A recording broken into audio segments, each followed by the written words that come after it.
Election 2011 coverage on Manx Radio. Brought to you by PDMS. This morning we moved to the top of the island to a rural constituency, Ayre, where Andrew-Newington-Bridges has tossed his hat into the ring. He's 68, married with children, moved to the island 22 years ago after, quote, falling in love with it 40 years ago. He's a businessman working globally in his time in manufacturing, in marketing and in sales. He served on commissions on Arbury Commission. He's been chairman of the Municipal Association. He lives in Sulby. Good morning, Mr Newington-Bridges. Good morning, John, and thank you for the invitation. You're taking on a sitting minister. What can you bring to the table that will persuade the voters of Ayre that you should represent them?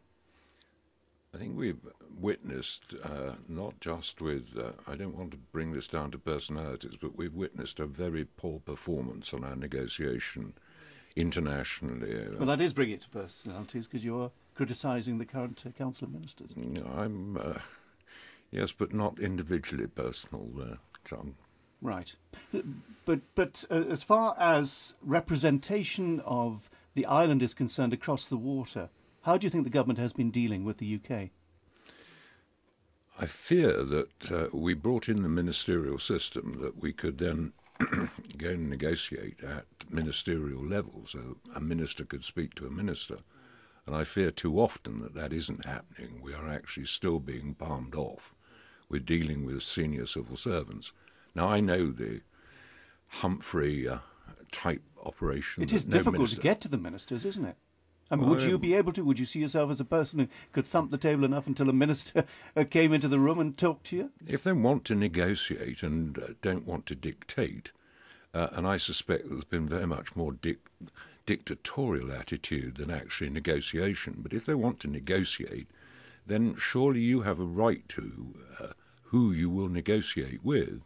And a minister should be able to actually insist that he negotiates at ministerial level, not senior civil servant level. The UK basically said we withdraw from the agreement unless you do this. Well, that's the end of negotiation, isn't it? Well, those sort of threats and so on have been a part of UK politics for generations, John. This isn't new.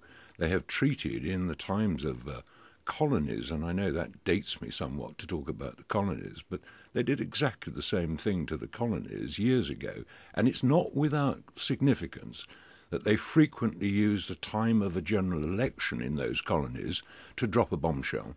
Well, just move on. You're chairman of the Municipal Association, so you obviously believe in working together. You're an independent candidate. Would you be working with other MHKs if you were elected to form a grouping?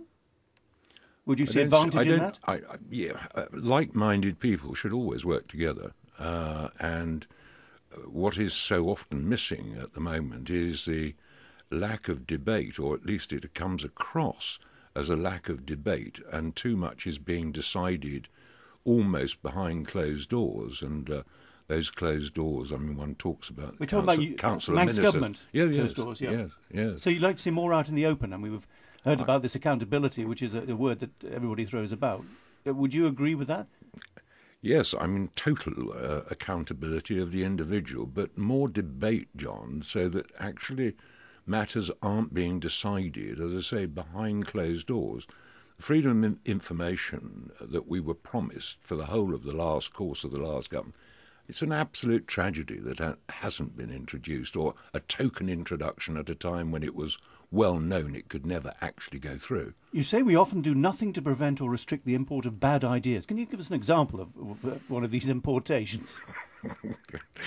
I thought you said I'd only got 5 minutes, John. You have, and the clock is ticking. Well, there are just too many examples. Can you give us one? Top of the list. Lord. I wish you'd given me some notice of that question.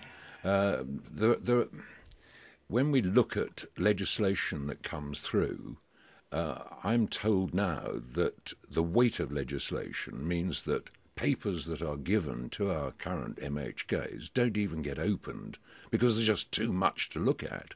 And it's going through on the nod.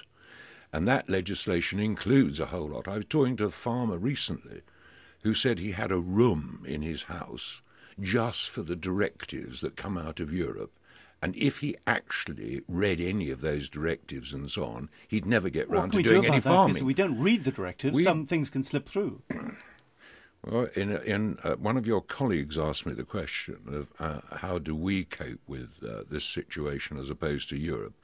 We have a wonderful example in France where when it doesn't suit them, they just ignore it, whether it's been actually passed as law in Europe or not. So they just ignore it. You advocate that, the French method? If necessary, yes.